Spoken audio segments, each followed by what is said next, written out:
পীরের বিরোধিতা আমরা কোনো কালেও করিনি, আজও করব না, ঠিক কিনা বলেন? কিন্তু ভণ্ড দেওয়ানবাগির বিরোধিতা তো করতেই হবে।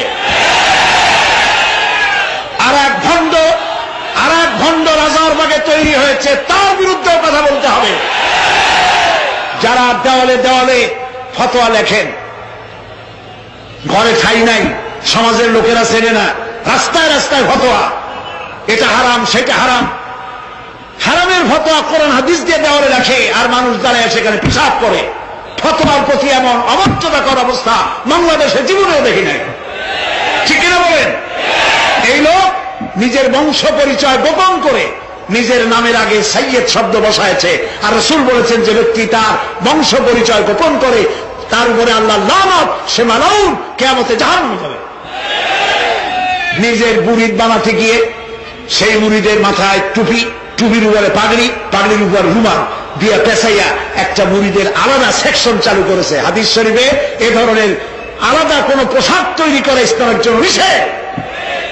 প্রিয় ভাই সব, কোরআনের মাহফিল থেকে ঈমানকে মজবুত করে নিতে হবে।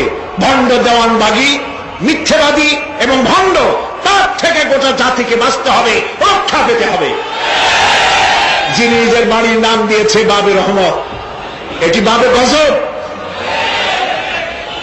কত বড় বাজে কথা। নিজের নামে লেখে মোহাম্মদ ইসলামের পুনর্জীবন দানকারী। বেয়াদব,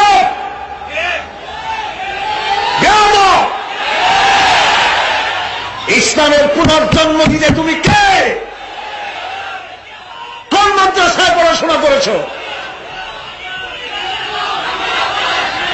প্রিয় ভাই সব,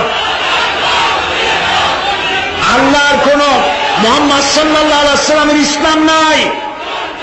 মুহাম্মদ ইসলাম বলে কোন ইসলাম দুনিয়ায় নাই। ইসলাম আল্লাহ, ইসলাম কার?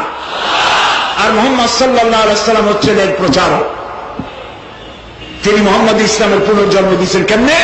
তিনি বলেন, তিনি স্বপ্নে দেখেছেন মুহাম্মদ সাল্লাল্লাহু আলাইহি ওয়াসাল্লাম বিবস্ত্র অবস্থায় ময়লার উপরে শুয়ে আছে। নাউজুবিল্লাহ, নাউজুবিল্লাহ।